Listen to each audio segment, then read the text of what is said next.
What's the hardest part of being an identical twin? My parents were obsessed with me, and my twin Connie being identical down to the smallest detail.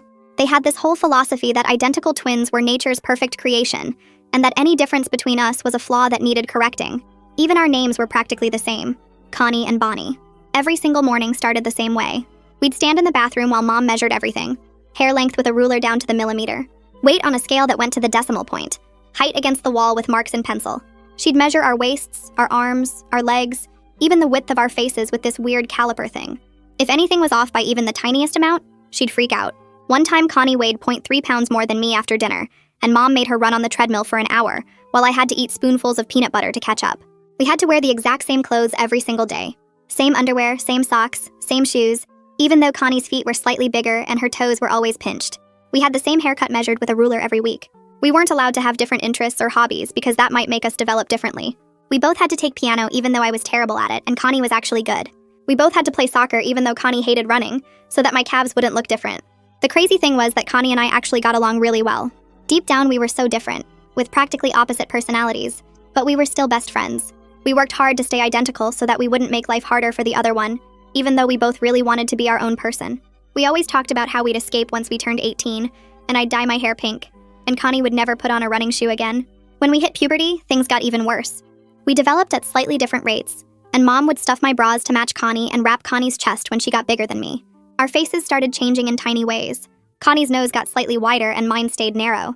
One night, Mom came into our room with pamphlets from plastic surgeons and said we'd both be getting nose jobs when we turned 16 to make sure we stayed identical. She showed us before and after photos like she was planning a vacation. That was when Connie looked at me, and I could see she'd hit her limit. We started planning our escape that night. We had 2 years until the nose jobs, and we decided we weren't waiting around to let them carve up our faces. We started hiding money from birthday cards and Christmas. We researched bus routes to the nearest city where we had a cousin who'd always seemed normal. We were careful and patient, and we thought we were so smart. But then Mom found our escape fund. She didn't yell at first. She just made us sit at the kitchen table while she counted every single dollar and asked us what it was for. We tried to lie and say we were saving up for matching bikes, but she didn't believe us. Dad came home and they both just stared at us for like an hour without saying anything, which was somehow worse than screaming. They locked us in our room for a week. No school, no phone, barely any food. Connie cried herself to sleep every night thinking about them cutting into our faces.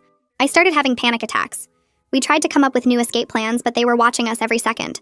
They pulled us out of regular school completely and started homeschooling us so nobody could influence us. We had 4 months until the surgery date, and we felt completely trapped. Then 3 weeks ago, Connie was in the car with Dad going to the grocery store when someone ran a red light and hit the passenger side. I was at home with Mom when the hospital called. We got there and they wouldn't let us see her for hours. When a doctor finally came out, he said she was stable, but her face had gone through the windshield. Broken jaw, shattered cheekbone, her nose was crushed. They were taking her into surgery. I couldn't breathe. This was Connie, my best friend, my other half. They operated on her 5 times over the next 2 weeks. When she finally came home, her face was completely different. The right side was covered in scars. Her jaw sat wrong. Her nose was a totally different shape. She didn't look like me anymore at all. That night, Mom and Dad called me into the kitchen alone while Connie was upstairs sleeping. Dad pulled out a folder full of medical documents and photos of Connie's injuries. He spread them across the table in front of me. Photos of her face right after the accident. Photos from each surgery. Detailed reports of every bone they'd broken and reset. I felt sick looking at them. Mom sat down next to me and put her hand on my shoulder. She said, "We've found a surgeon who can replicate Connie's injuries on you." My hands shake as I stare at the medical photos spread across the kitchen table. Each image shows Connie's face at different stages.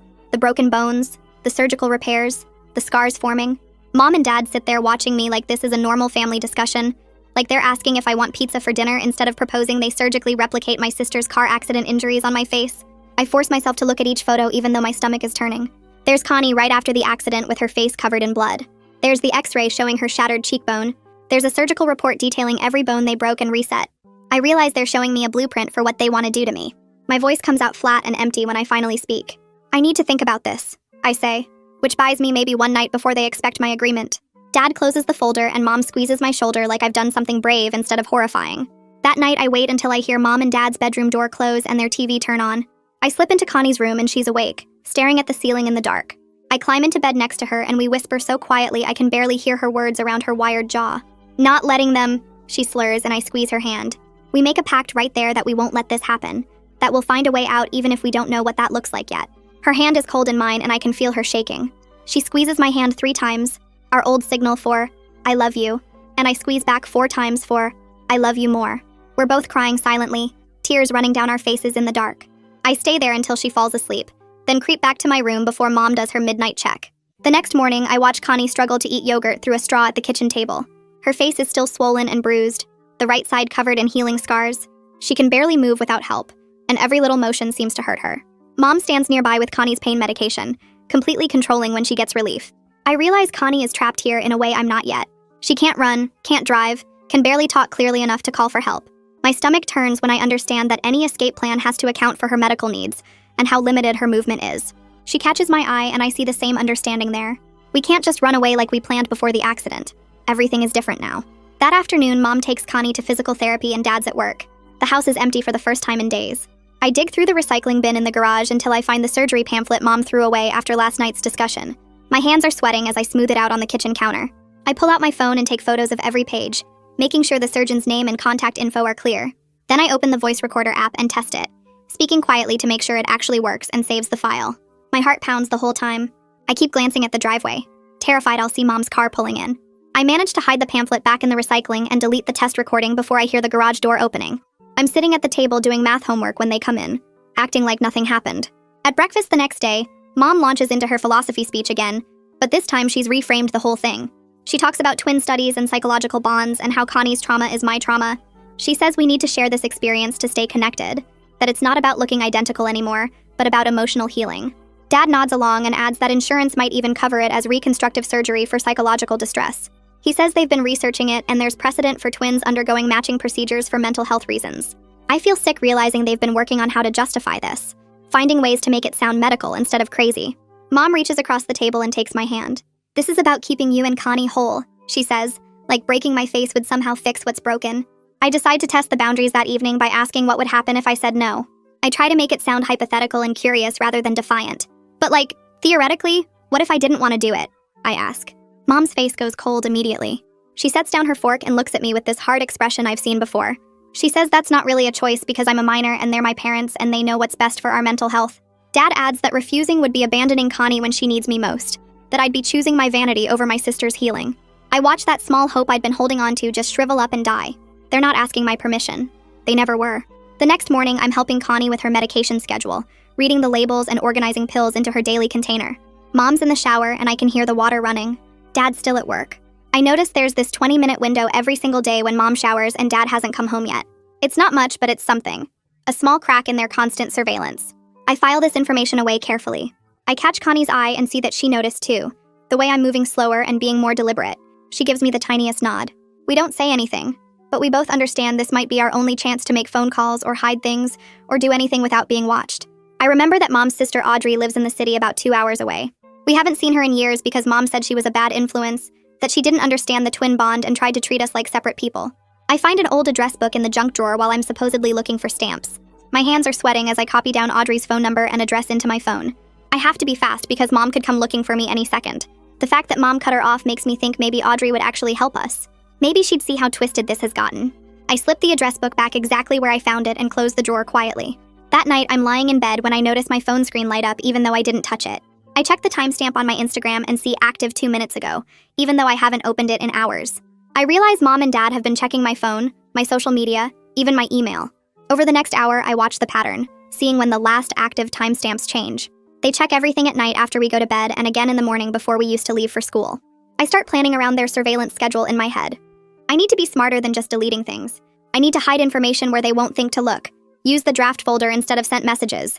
Maybe use apps they don't know about. The next morning during that medication window, I set my phone to record and leave it on the kitchen counter while I walk toward the bathroom. I call out that I need to use the bathroom and leave the phone sitting there like I forgot it. Through the bathroom door, I can hear Mom and Dad talking in the kitchen. I flush the toilet to make noise, wash my hands slowly. When I come back, I grab my phone casually and slip it into my pocket. Later, when Connie's napping, I listen to the recording with earbuds in. Mom's voice comes through clearly telling Dad that we need to schedule my surgery soon, that the longer we wait, the more Bonnie might resist. And that doctor, Yoon, seemed too ethical, so maybe we need to find someone else. My hands shake when I listen to it, but I've got proof now of what they're planning. I save the file 3 different ways and hide my phone under my mattress. That afternoon, I'm in the hallway when I hear this weird sound coming from the bathroom. I push the door open and find Connie standing in front of the mirror, just staring at her reflection. Her whole body is shaking and she's crying, these awful choking sobs that hurt to listen to. The right side of her face is still so swollen and the scars are dark red and angry looking. Her jaw sits wrong, like it doesn't quite fit anymore. She tries to talk through the wires holding her jaw together, and I can barely understand her, but I catch the words monster and sorry and ruined everything. I move next to her and put my arm around her shoulders, careful not to bump her face. I tell her she's beautiful and this isn't her fault. I say it over and over while she cries against my shoulder. But inside I'm so angry at Mom and Dad I can barely think straight. They've made her feel like this. Like her injuries are something to be ashamed of instead of something that happened to her. She pulls back and looks at me with tears running down her face. She whispers through her wired jaw that she doesn't want me to look like this too. She says she'd rather be different from have me hurt. I promise her it's going to be okay, even though I don't know if that's true. At dinner that night, Dad cuts up Connie's food into tiny pieces so she can kind of mash it and swallow it. Mom's watching us both like always, making sure we sit the same way and hold our forks the same way. Then Dad just casually mentions that he's made a consultation appointment for me with a plastic surgeon in 2 weeks. He says it like he's talking about a dentist appointment or something normal. My fork freezes halfway to my mouth and I feel Connie go completely rigid in the chair next to me. Mom smiles this weird bright smile and says, "Doctor Yoon specializes in facial reconstruction and comes highly recommended." She talks about his credentials and his success rate like she's reading from a brochure. I put my fork down because I can't eat anymore. The timeline just became real. 2 weeks. I have 2 weeks before they try to make this happen. Connie's hand finds mine under the table and squeezes hard. Neither of us finishes dinner. That night, after Mom and Dad finally go to bed, I dig through Dad's desk in the dark and find an old USB drive pushed to the back of a drawer. My hands are shaking. So bad I drop it twice before I can plug it into my laptop. I copy the audio file from my phone onto the drive, then I open my email. I draft a message to myself with the audio file attached, but I don't send it. I just save it as a draft where they might not think to look. Then I start a new draft addressed to Audrey's email that I found in that old address book. I type help in the subject line and attach the audio file. My heart's pounding so hard I can hear it in my ears. I save that as a draft too. The evidence exists in multiple places now. If they find one copy, maybe they won't find all of them. I hide the USB drive inside a book on my shelf and clear my browser history. Then I put my phone back under my mattress and try to sleep, but I just lie there staring at the ceiling. The next day is Connie's hospital follow-up appointment. We drive there in silence and I pay attention to everything. While Mom talks to the doctors about Connie's healing progress, I watch how the hospital works. I notice where the social worker's office is, down a hallway past the elevators. I see how the staff interact with each other and with patients. I note which areas have the most privacy and which have cameras. There's a suggestion box near the elevators, one of those metal boxes with a slot on top. I memorize exactly where it is. The discharge nurse is friendly and patient. The security guard by the main entrance looks bored. Everything seems normal, but I'm cataloging it all, building a map in my head of where I might find help if I need it. While Mom takes Connie down the hall for imaging tests, I tell them I need to use the bathroom. Mom nods and tells me to hurry. In the bathroom, I lock the stall door and pull out a piece of paper I folded up in my pocket. I wrote it this morning during that medication window. The words are simple and direct.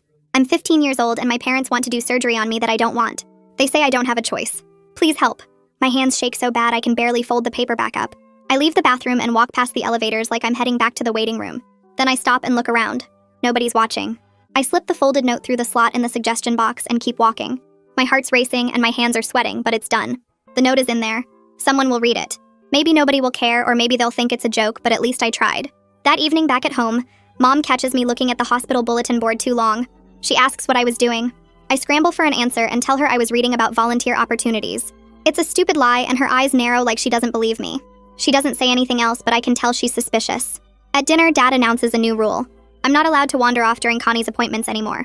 One of them has to be with me at all times. He says it like it's for our safety, but we all know what it really means. I spooked them by being too obvious at the hospital. They're tightening the surveillance. I look at Connie and see the same fear in her eyes that I'm feeling. We're running out of room to move. The next morning, during that 20-minute window when Mom's in the shower and Dad's not home yet, I move fast. I grab notebook paper and a pen and write everything down in a letter to Audrey. I explain about the surgery plan and the recordings and how we're trapped. I tell her we need help. I take the USB drive from its hiding spot and tape it to the bottom of the letter. Then I fold everything up and put it in an envelope. I write Audrey's address on the front and hide the whole thing in my backpack. That afternoon, Dad says we need to go to the post office to mail some bills. He tells me to come along to help Connie in and out of the car. At the post office, I hold the door for Connie while Dad's behind us carrying her out of the car. There's an outgoing mail slot right inside the door. I pull the letter from my backpack and drop it in the slot in one smooth motion. Dad doesn't see. We get back in the car and drive home, and I sit there thinking that letter is on its way to Audrey. She might not get it for days, but at least it's moving toward her. A few days later, I walk into the living room and find Mom doing what she calls identity maintenance on Connie. She's got her calipers out and she's measuring Connie's scars from every angle. She takes photos with her phone, close-ups of each scar and the way Connie's jaw sits now. She has a notebook where she's writing down which surgical procedures created which injuries. She's talking out loud about matching the scarring patterns exactly. I stand in the doorway watching this happen and something shifts inside me. It's not fear anymore. It's pure rage. This is so twisted and wrong, and she doesn't even see it. She thinks she's being scientific and careful. She thinks she's preserving something important. But she's planning to hurt me on purpose, and she's treating it like a craft project. I turn and walk away before she can see my face. I convince Dad I need to pick up a library book for homeschool. He's suspicious, but I show him the assignment I wrote myself, and he finally agrees to drive me. At the library, I head straight for the computers. I search for minor consent laws in our state. I read through legal websites and medical ethics pages. I learn that I can't actually be forced into elective surgery. Doctors need my assent for non-emergency procedures. Even though I'm 15, I have rights about what happens to my body. This knowledge feels like armor even though I don't know how to use it yet. I print out a few pages and fold them small enough to hide in my pocket. Then I clear the browser history carefully and check out a random book about World War II to make the trip look real. On the drive home, I sit in the back seat reading the book and thinking about consent and rights and how to make doctors listen to me. That night, Connie sits on her bed practicing talking around her wired jaw. She's so frustrated because she can barely make herself understood. Everything comes out slurred and muffled. She keeps trying the same words over and over, pushing sound through the wires and the swelling. Finally, she looks right at me and says as clearly as she can manage through her jaw, "You be mouth for both." I understand immediately what she means. She physically can't speak up for us right now. I need to be the one who talks. I need to be the voice for both of us since she can't use hers. I sit down next to her on the bed and take her hand. I promise her I will. I tell her I'll speak up and I won't let them do this to me. I'm terrified, and I don't know if I can actually keep that promise. But I say it anyway because she needs to hear it. We sit there in the dark holding hands, and I can feel how much she's counting on me. The next day, Dad sits me down at the kitchen table with a yellow legal pad and a pen. He's written out exactly what I should say to Dr. Yoon during the consultation next week. The words are all there in his neat handwriting, talking about how I want to share Connie's experience and maintain our twin bond, and how looking different from her is causing me psychological distress. He makes me read it out loud first, then again, then again. When I stumble over a word, he corrects me and makes me start from the beginning. We do this for over an hour until I can recite every line without pausing or messing up. My voice stays steady and clear even though inside I'm screaming at how wrong this all is. I perform the words perfectly, like I'm reading lines in a play about someone else's life. When Dad finally nods his approval, I glance toward the doorway and see Connie standing there watching. Her face is still swollen and bruised, but I can see tears running down her cheeks. She turns and walks away before Dad notices her. 3 days later, we're back at the hospital for Connie's regular checkup with the surgeon who did her reconstruction. Mom helps Connie out of the car and into the waiting room while I follow behind carrying Connie's medication bag. We check in at the desk and sit down in those uncomfortable plastic chairs. About 20 minutes into our wait, a woman in business casual clothes walks over with a clipboard. She introduces herself as Eloise Quigley and says she's a social worker who checks in with patients recovering from major facial trauma. Mom sits up straighter and puts on her helpful parent smile. Eloise asks Connie routine questions about pain levels and mobility and whether she's getting enough support at home. Connie nods and tries to answer through her wired jaw, but most of her words come out unclear. Mom jumps in to translate and explain how well we're all coping as a family. But I notice Eloise's eyes. They're sharp and focused as she looks between me and Connie and our parents. She asks if we're getting any counseling, and Mom says we're handling everything privately as a family. Eloise makes a note on her clipboard. I feel something shift in the air, like maybe this woman sees that something isn't right here, but I'm too scared to say anything with Mom sitting right there monitoring every word. When Eloise asks if there's anything else we need, I take a breath and force myself to speak up. I use the exact words from my lie at the last appointment and ask about volunteer opportunities at the hospital. Eloise pauses for just a second, then reaches into her folder and pulls out a pamphlet about the teen volunteer program. She hands it to me and says I can call her office anytime if I want to learn more. Mom looks pleased that I'm showing initiative. Later that evening back at home, I'm looking at the pamphlet more carefully, and I notice there's handwriting on the back. It's Eloise's direct office number written in blue pen. I stare at those digits and suddenly understand what just happened. We established a code. If I ask about volunteering, it means I'm not safe. She gave me a way to reach her directly. I hide the pamphlet inside my pillowcase with the other important papers. The next morning at breakfast, Mom announces that she's scheduled my consultation with Dr. Yoon for next week. She says it cheerfully like she's telling us about a fun family outing. Dad nods and says the appointment is on Thursday afternoon. I watch Mom pull out a thick folder from the kitchen counter. She's printed out all of Connie's medical records and surgical reports. There are photos and procedure notes and billing statements all organized with colored tabs. She spreads them across the table, showing Dad how she's arranged everything chronologically. I realize they're moving faster now. Maybe they sensed my hesitation at the last hospital visit. Maybe they noticed me paying too much attention to the social worker. They're speeding up the timeline before I can build any more resistance. That night, I'm in the bathroom brushing my teeth when I hear Mom and Dad talking in their bedroom next door. The walls are thin enough that I can make out most of what they're saying if I stay quiet. I grab my phone from my pocket and open the voice recorder app. Mom is coaching Dad on how to present everything to Dr. Yoon. She says we need to frame it as corrective symmetry for the twins' mental health rather than cosmetic matching. She tells Dad we should emphasize my psychological distress at looking different from Connie now. Make it sound like I'm the one asking for this procedure. Make it seem like I'm suffering from the separation. I hold my phone against the wall and let it record every word. My hands are shaking, but I keep the phone steady. They talk for almost 15 minutes about their strategy, and I capture all of it. When they finally stop talking, I save the file and hide my phone in my pocket. I feel sick at how planned out this is, how they're treating my face and my body like a project they need to manage correctly. The next afternoon, Connie has a complete breakdown. We're in our room and she's trying to do her physical therapy exercises when suddenly she just starts crying. The sobs make her jaw hurt worse, but she can't stop. She grabs my hand hard enough that her nails dig into my palm. Through her wired jaw, she makes me promise that I won't let them do this to me. She says I should run away if I have to. She says she'd rather look different from me forever than have me hurt on purpose. I promise her, even though I have no idea how I'll actually keep that promise. I realize the full weight of being her protector now when she's supposed to be my identical other half. We're supposed to be equal, but right now she's trapped by her injuries and her dependence on Mom for medication and wound care. I'm the one who still has mobility and options. Over the next few days, I start photographing everything I can in secret. I take pictures of the surgery pamphlets when Mom leaves them on the counter. I photograph the folder of Connie's medical records when it's sitting on the kitchen table. I take pictures of Mom doing her daily measurements of our faces and bodies with her calipers and rulers. I photograph the lock Dad installed on our bedroom door, the kind that only opens from the outside. Each photo feels like building a case, even though I don't know who I'm building it for yet. I just know I need proof of what's happening here. One morning, I wake up to find that Dad has installed that new lock on our bedroom door. I didn't hear him do it during the night, but there it is. A keyed deadbolt that only works from the hallway side. He says it's for our safety, to make sure we don't wander around the house when we should be sleeping. But we both know it's about control. That night, after they think we're asleep, I get up and test the door as quietly as I can. I turn the handle slowly and push. Nothing. We're literally locked in. The panic that hits me is different now, sharper and more urgent than before. 2 days later, we're back at the hospital for another checkup. The discharge nurse hands Connie her paperwork in a folder, and I flip through it while Mom is talking to the receptionist about scheduling. Tucked inside between the appointment summary and the medication list is Eloise's business card. On the back are local crisis numbers and a domestic violence hotline. It's subtle enough that Mom doesn't notice when she takes the folder from me and puts it in her purse. Later, when we get home, I memorize every number on that card before hiding it inside my pillowcase with everything else. That evening after dinner, I lie in bed and practice calling the minor rights hotline in my head. I rehearse what I would say and how I would explain our situation. I memorize the domestic violence number too, even though I'm not totally sure if this counts as violence when there's no hitting involved. I repeat the numbers over and over until they're burned into my brain, a lifeline I can access even without my phone since Dad took it away. I go through the script in my mind, imagining the conversation, preparing myself for when I might actually need to make that call for real. The next morning, I wake up to Mom sitting on the edge of my bed with a stack of old photo albums in her lap. She's smiling this soft, sad smile and patting the space next to her like I'm 5 years old again. I sit up slowly, and she opens the first album. Pages of me and Connie as babies dressed in identical pink outfits. Mom starts pointing at each photo and talking about how perfect we were together, how people would stop her on the street to admire her beautiful, identical twins. She turns page after page, showing us at every age, always matching, always together, and her voice gets this dreamy quality like she's talking about something precious that's slipping away. Dad appears in the doorway holding a shopping bag and pulls out 2 sets of matching pajamas, soft pink ones with little stars on them, the kind we wore when we were maybe 8. Mom's eyes fill with tears, and she says we're still her beautiful, identical daughters no matter what, that we'll always be perfect together. I feel this pull in my chest, this want to believe her and curl up between them like when I was little and everything felt safe.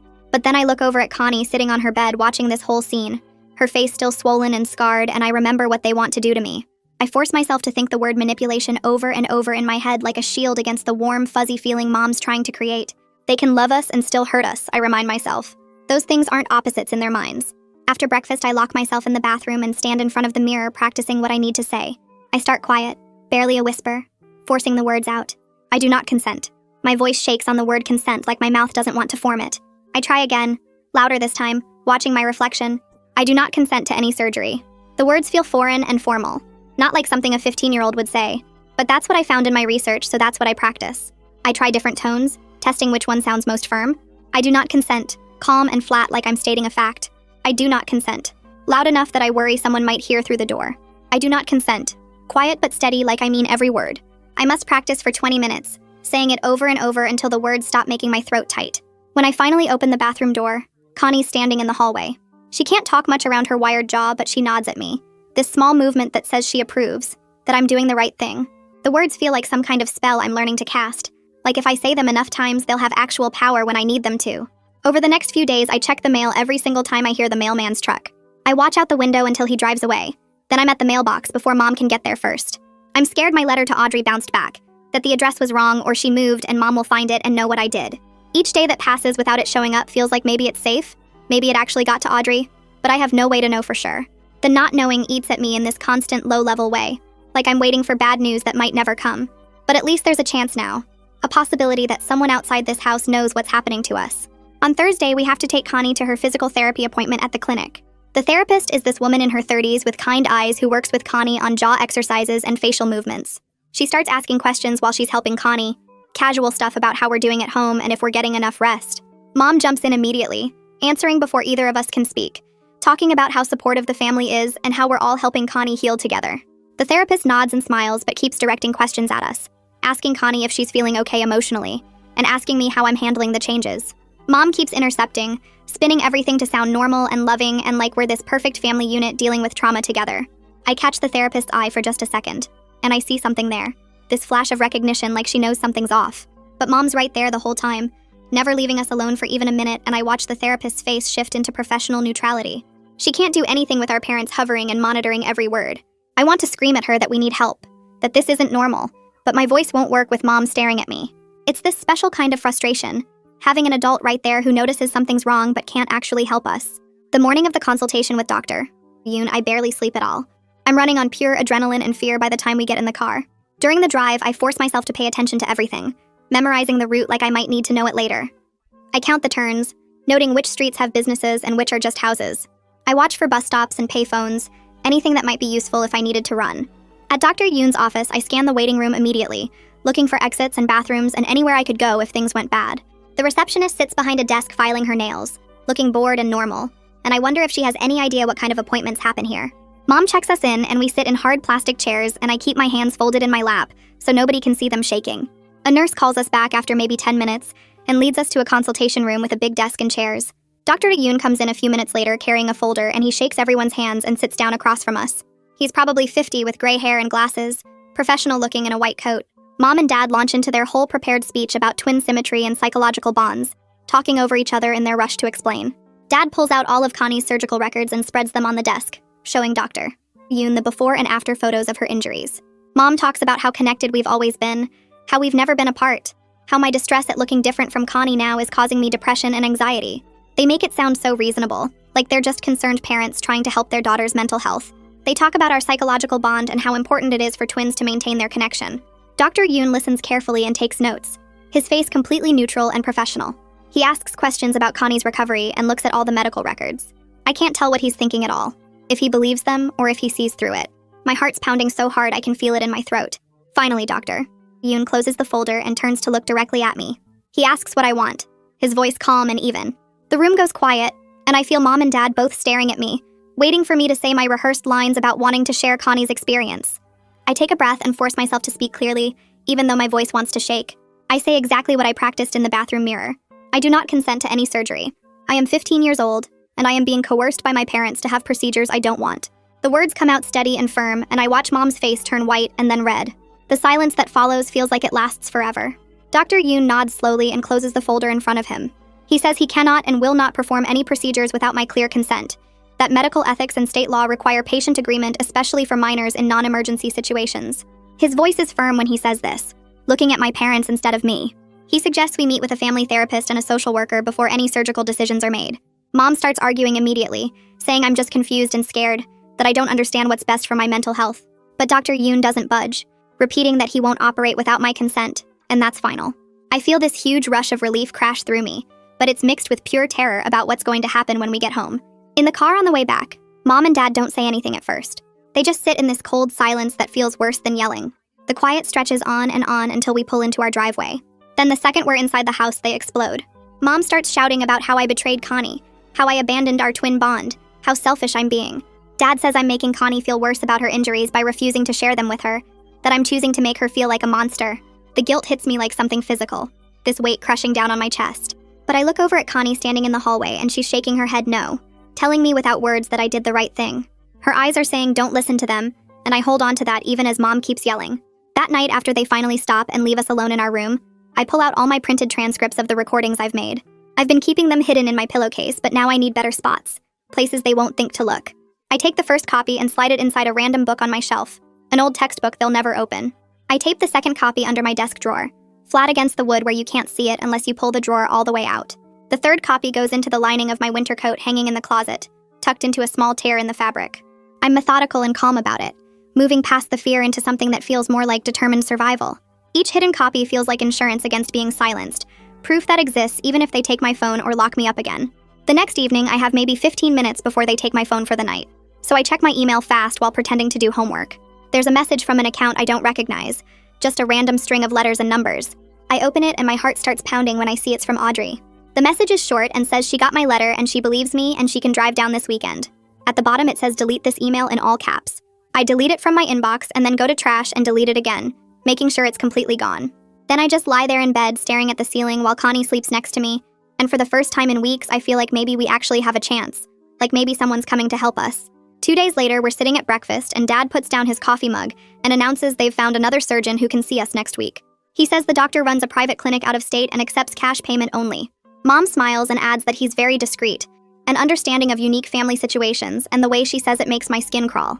My stomach drops because I realize they're shopping around for someone unethical enough to do this without my consent, someone who won't ask too many questions if the money's right. They're running out of options with legitimate doctors, so now they're looking for the kind of person who operates in the shadows. We're running out of time, and I can feel the walls closing in again just when I thought maybe we had breathing room. At Connie's next hospital follow-up a few days later, we're in the exam room and Mom's talking to the nurse about medication schedules. Eloise appears in the doorway and asks if she can check in on how we're doing. Mom waves her in and keeps talking to the nurse, not really paying attention. Eloise walks over to where I'm sitting and asks me some routine questions about how I'm handling Connie's recovery. And while she's talking, she slips a folded paper into my hand. Her fingers press it into my palm, and then she moves away like nothing happened.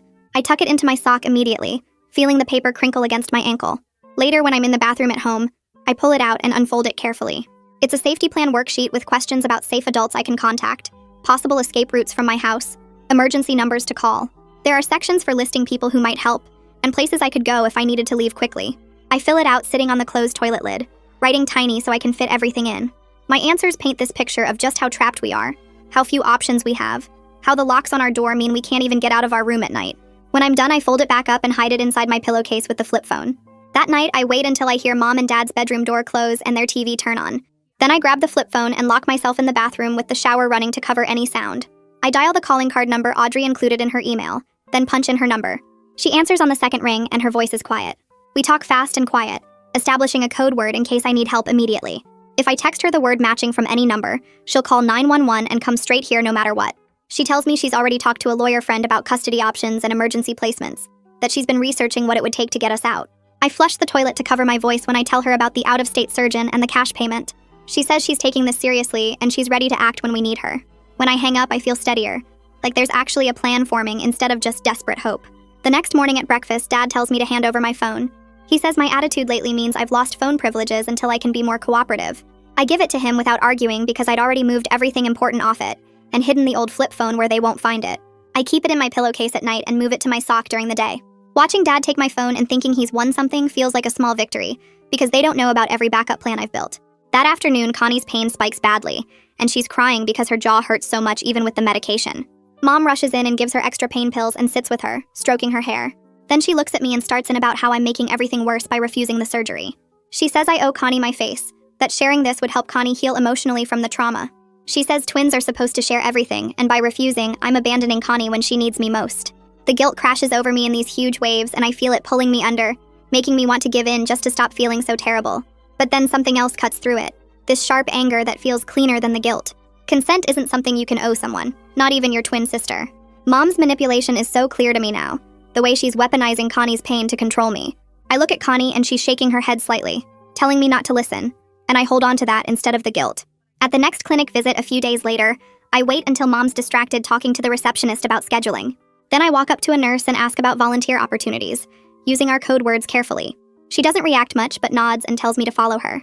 She leads me to a stairwell away from the main waiting area, and Eloise is already there waiting. I tell her everything in a rush, my voice shaking but getting it all out. The new out-of-state surgeon, the cash-only payment, how Mom and Dad are escalating and getting desperate. I tell her about the bedroom locks and the phone confiscation, and how they're watching us constantly now. Eloise listens without interrupting and takes notes on a small pad, asking specific questions about dates and times. She asks if I feel safe going home today, and I say yes because I don't know what else to say, but we both know it's not really true. When I'm done, she tells me she has enough to file a report and that she's taking this seriously. Eloise explains the CPS reporting process to me in clear terms that don't sugarcoat anything. She's mandated to report what I've told her, and an investigator will be assigned to our case. They'll interview everyone separately, including me and Connie and our parents. But she's honest that it's not instant, that the system moves slowly, and there are no guarantees about outcomes. She says my parents might get warnings before any real action is taken, that family preservation is usually the goal. It's hard to hear, but at least I know what to expect now instead of hoping for some dramatic rescue that might not come. She gives me her direct number again and tells me to call if anything changes, or if I feel unsafe. I memorize the number and thank her, then head back to the waiting room before Mom notices I've been gone too long. Over the next few days, Mom and Dad notice I seem calmer, and it makes them suspicious instead of relieved. They start checking my pockets before and after every bathroom trip, patting me down like I'm trying to smuggle something. They time how long I'm in there with the door closed. I hear them listening at the door when I'm supposed to be sleeping. So I adapt and get better at hiding things, acting more natural around them, keeping my face blank and cooperative. I move the flip phone constantly so they won't find it in the same spot twice. I practice looking defeated and tired so they think they're winning. The performance is completely exhausting, but I'm getting better at it, learning to split myself into the version they see and the version that's actually planning our escape. Late one night, the flip phone buzzes with a text from a number I don't recognize. It's Audrey using a new burner phone. She says she's in town and booked a motel room, asking when Connie's next appointment is. We coordinate through quick messages that I delete immediately after reading. She'll be in the clinic lobby tomorrow afternoon during Connie's physical therapy session. I tell Connie in whispers after I'm sure Mom and Dad are asleep, and I watch relief wash over her face even though we both know this could go very wrong. That if Mom and Dad catch us trying to leave with Audrey, it might be the last chance we get. The next morning, I wake up to Mom standing in our doorway with her arms crossed. She says the out-of-state consultation got moved up and we're leaving in 2 days, that she already packed a bag for me with everything I'll need. My stomach drops because I can see the timeline collapsing right in front of me. Whatever institutional help might be coming won't arrive fast enough now. Mom watches my face and I force myself to look calm, even though inside I'm screaming. She leaves and I check under my pillow for the flip phone, making sure it's still there and charged.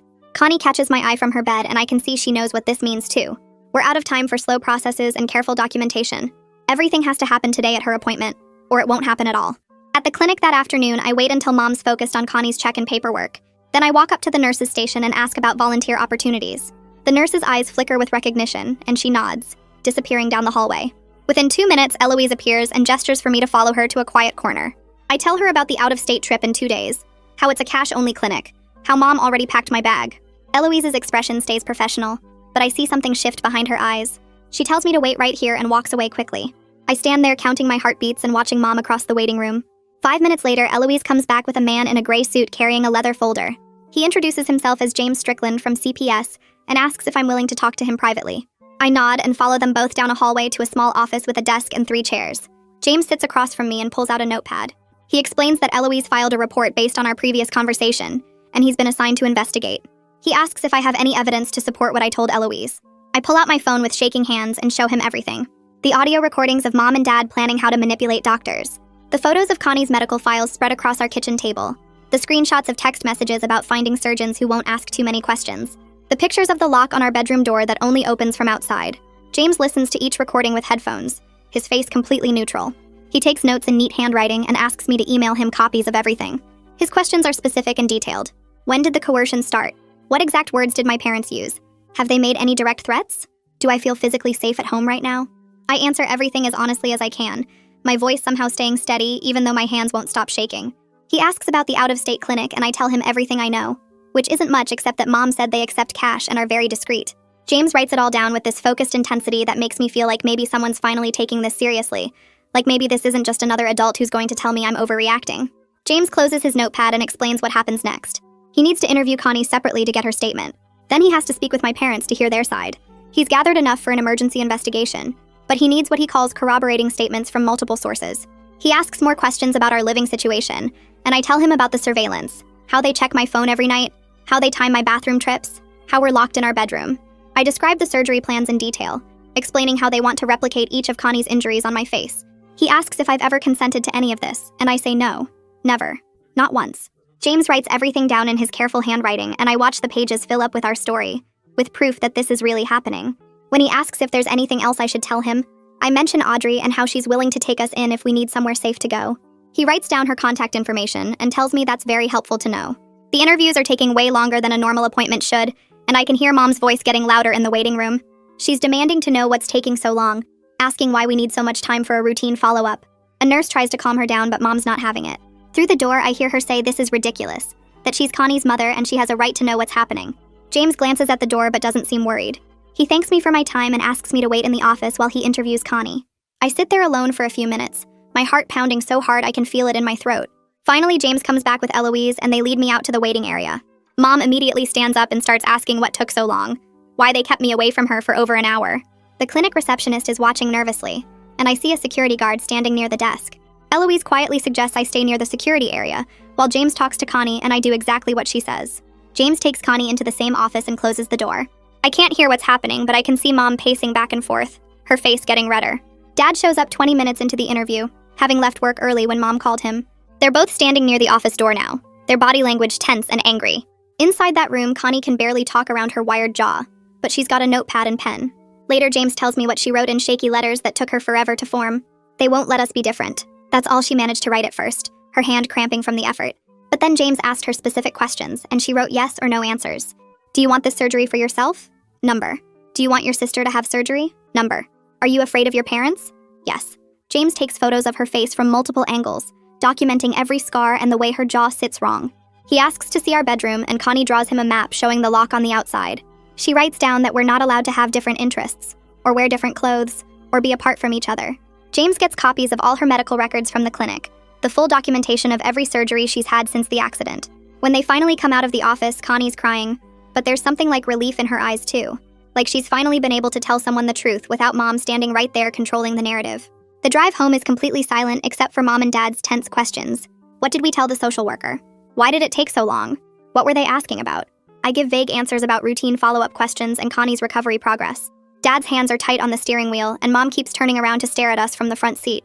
I wait until they're both focused on the road, Dad navigating a tricky merge and Mom looking at her phone. Then I pull the flip phone out of my sock under the cover of my jacket. My hands are freezing cold but completely steady as I type out one word to Audrey's number. Matching. I hit send and watch the message go through. Then I power off the phone and slip it back into my sock before either of them notice. My heart's hammering, but I keep my face blank and tired looking, like I'm just exhausted from a long appointment. Whatever happens next, at least we tried everything we could. At least someone knows and someone's coming. We've barely been home for an hour when there's a knock at the front door. Dad answers it and I hear him say something confused. Then 2 police officers are standing in our entryway asking to come in. Mom rushes over demanding to know what this is about. The officers say they're doing a welfare check based on a report filed with CPS. Dad's face goes red and he starts insisting everything's fine, that this is a huge misunderstanding, that someone must have misinterpreted a private family medical decision. Mom's talking over him about how they're just trying to help their daughters maintain their special twin bond. The officers ask to speak with me and Connie separately, and Mom says absolutely not, we're minors, and she has a right to be present. Then there's another knock and Eloise and James arrive. James has his CPS credentials out and he's very calm and professional, as he explains that he needs to conduct interviews as part of an emergency investigation. Mom and Dad are furious now, their voices rising, but the police officers are standing right there so they can't do much except demand to call their lawyer. James says that's their right, but the interviews are happening either way. I catch Connie's eye across the room and we're both shaking, but we're not backing down. Not now. Not when help is finally here. James asks everyone to sit down in the living room. He's got his folder open with all his notes and documentation. He starts laying out everything he's learned today. The coerced surgery plans where I've explicitly refused consent. The out-of-state cash clinic they found specifically to avoid ethical oversight. The recordings where they discuss manipulating doctors and presenting false narratives. The bedroom lock and surveillance and isolation. Mom interrupts saying this is just cosmetic surgery for mental health purposes, that twins need to look alike for their psychological well-being, that she's read studies about it. Dad adds that they're our parents so they can make medical decisions for us, that we're too young to understand what's best for our mental health. But James cuts through all of it. He points out my explicit refusal of consent on record. He explains the difference between necessary medical care and elective cosmetic procedures. He talks about the coercion patterns and the fact that they were actively seeking providers who would bypass proper protocols and informed consent requirements. The evidence is right there in the recordings, in their own words. Mom starts crying and Dad's threatening to sue CPS and everyone in this room. The police officers stay quiet but alert, watching everything. James remains completely calm and methodical, just presenting fact after fact from his investigation. By the time it gets dark outside, James makes a phone call, then another one. He comes back and says he's authorized an emergency kinship placement with our cousin Audrey. Mom's crying harder now, saying we can't take her babies, that we're destroying their family. Dad's yelling about lawyers and rights and how this is government overreach. But James has his paperwork, and the police are still there. And within 30 minutes, Audrey's car pulls up outside. She comes to the door, and I've never been so relieved to see anyone in my life. James explains that we need to pack essentials, that we can come back for more belongings later with supervision. I grab our important documents from Dad's file cabinet, birth certificates and social security cards and medical records. I get Connie's medications from the bathroom, all her pain pills and antibiotics. We throw clothes into bags while Mom follows us around crying and begging us not to do this. Dad's on the phone with a lawyer, his voice sharp and angry. The police officers escort us out to Audrey's car with our bags. I take one last look at the house where we grew up, and I feel this weird mix of relief so intense I can barely breathe, and grief for the parents we thought we had, the family we thought we were. Connie's crying silently next to me as we drive away, but she reaches over and squeezes my hand 3 times. I squeeze back 4 times and we don't look back. The next morning, I wake up in Audrey's motel room, disoriented for a second before I remember where we are. Connie's still asleep on the other bed, her face slack and peaceful in a way I haven't seen in weeks. My phone rings and it's James. He says he contacted Dr. Yoon yesterday to inform him about the investigation. Dr. Yoon then reached out to the out-of-state clinic to warn them about our case and the coercion involved. The clinic canceled our appointment immediately. Apparently, they're now under investigation themselves for other ethical violations, other families where they performed procedures without proper consent protocols. Mom and Dad's entire plan is completely dismantled. There's no surgery happening, no trip out of state, no doctor willing to touch this case now that it's flagged with CPS. I thank James and hang up. Then I just sit there on the edge of the bed feeling tension I didn't even know I was holding, finally start to uncoil from my shoulders and chest. We're not safe forever, I know that. There's still court hearings and legal processes and who knows what Mom and Dad will do next. But right now, in this moment, we're away from that house and nobody's carving up my face and that's enough. I look over at Connie sleeping and I let myself feel the relief, even though I'm still waiting for the other shoe to drop. Over the next week, we pack up our stuff from the motel and move into Audrey's apartment in the city. It's a small 1-bedroom place on the 3rd floor of an old building with creaky stairs and thin walls. Audrey gives us her bedroom and sets herself up on the couch with blankets and a pillow. The apartment smells like coffee and old books, and it's cramped with 3 people instead of 1, but nobody's measuring our faces or locking doors from the outside. James calls to say there's a hearing scheduled in 5 weeks to figure out long-term placement. Audrey takes time off from her job at the library to help us get settled, showing us where everything is and making space in her closet for our clothes. Connie and I share the double bed, and the first night there, I wake up at 3 in the morning and just lie still, listening to Connie breathe next to me and realizing I can actually breathe too without someone watching. The second day at Audrey's apartment, we meet with a legal aid attorney named Pia Stanford, who's been assigned to represent us in the custody stuff. She's maybe 30 with short dark hair and glasses, and she talks to us like we're actual people instead of kids who don't understand anything. She spreads out papers on Audrey's kitchen table and explains what's going to happen at the hearing, what rights we have, what the judge will want to know. We spend 3 hours that first meeting going over everything that happened, and Pia takes notes on her laptop while we talk. She asks specific questions about the surgery plans and the recordings and the bedroom lock, writing down exact dates and details. When Connie tries to apologize for talking slow because of her wired jaw, Pia just waits patiently and says they have all the time we need. At the end, she looks at both of us and says she's going to fight for us to stay with Audrey, that what our parents planned was wrong and the court needs to protect us. I feel something loosen in my chest because this is the first adult with actual legal power who's completely on our side. That same week, Connie starts therapy with someone who works with trauma cases. The office is in a medical building downtown, and the waiting room has old magazines and a fish tank. I sit there during her first appointment, watching the fish swim in circles and checking my phone every few minutes. Connie's in there for almost an hour, and when she comes out, her eyes are red, but her shoulders look less tight than they've been in weeks. The therapist is a woman named Dr. Foster, who asks me to come in for a minute at the end.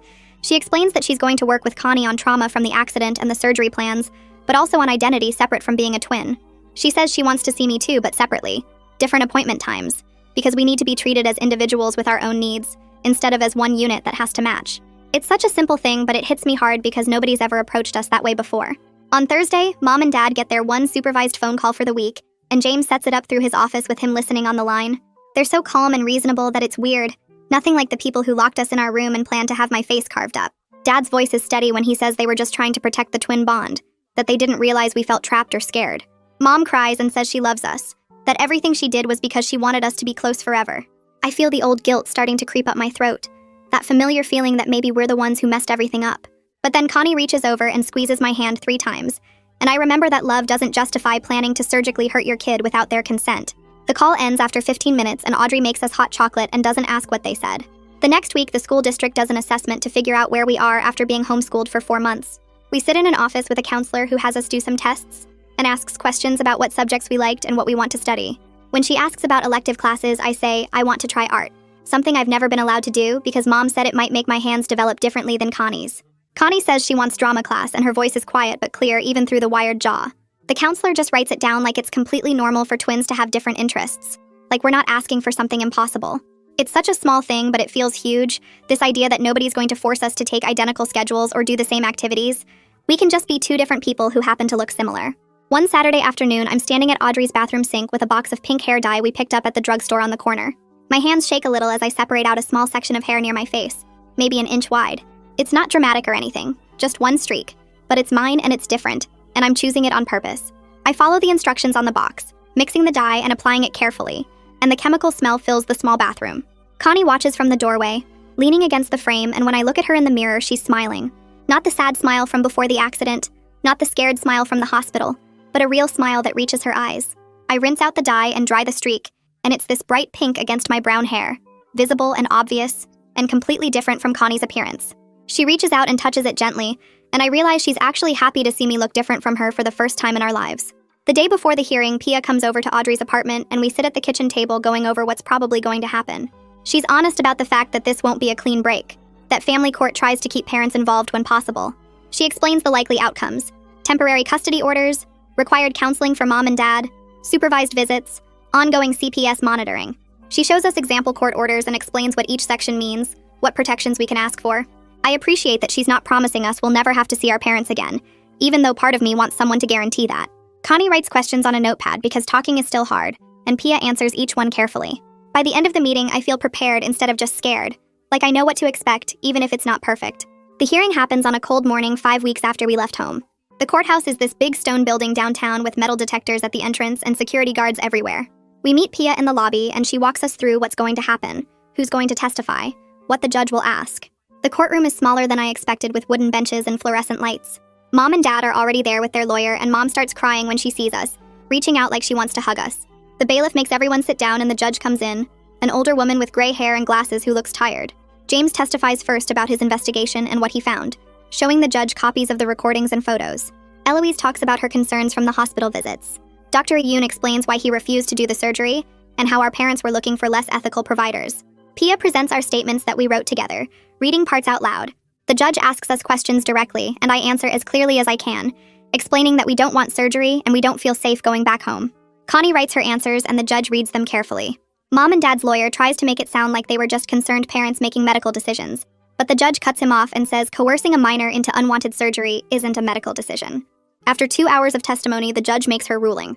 No elective procedures can be done on either of us without our explicit written consent. Kinship placement with Audrey continues. Mom and Dad have to complete family therapy before any unsupervised contact. There will be supervised visits twice a month with a social worker present. CPS will monitor the case for at least a year. It's not everything I hoped for, but it's enough. And I feel this careful relief mixed with sadness about how completely our family broke apart.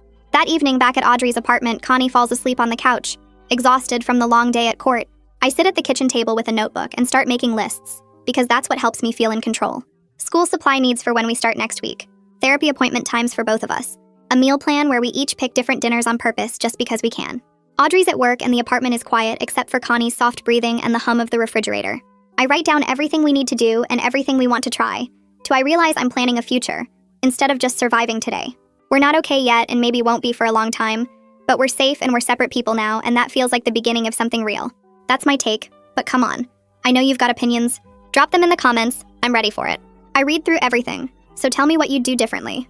Let's see which comment starts the biggest debate.